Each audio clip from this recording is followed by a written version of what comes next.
The dust has barely settled on the local elections, but the Prime Minister has a new battle on her hands. Tensions rose after former Cabinet Minister Justine Greening accused MPs in the European Research Group of behaving like Russia by vetoing Theresa May's customs plans. She had been speaking after the 60-strong org issued an ultimatum to the Prime Minister over the EU's customs union. But the group's leader has hit back. Image, Mr. Rees-Mogg praised Mrs. May's abilities as leader in an exclusive interview with Kay Burley. Jacob Rees-Mogg said they were simply encouraging the government to keep its promises.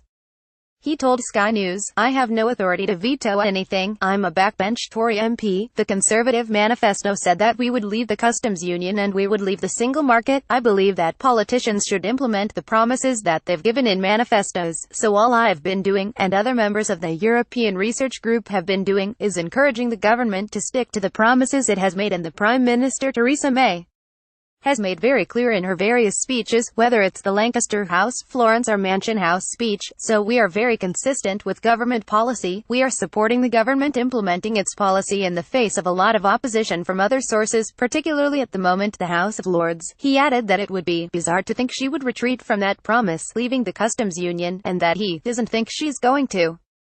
Image, Justine Greening has criticized Mr. Rees-Mogg over Brexit. Ms. Greening had said she was concerned the committee will outvote the PM on the issue, adding it is out of step with the parliamentary party as a whole.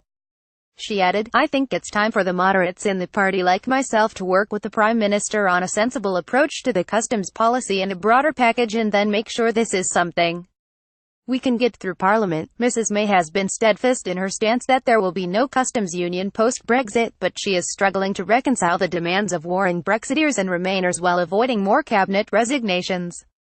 She also faces problems on her backbenches, with pro-Remain Tory rebels threatening to vote with Labour and other opposition parties in the Commons to stay in the customs union. Mr. Rees-Mogg praised Mrs. May as a very remarkable person. He added, "She is a formidable leader with great abilities. That's why I'm supporting her and supporting what she promised to do." More from Jacob Rees-Mogg. You can see Jacob Rees-Mogg full interview with Kay Burley on Sky News later today at 1:30 p.m. and 6:30 p.m. And former Cabinet Minister Justine Greening will be a guest on Ridge on Sunday this weekend from 10 a.m.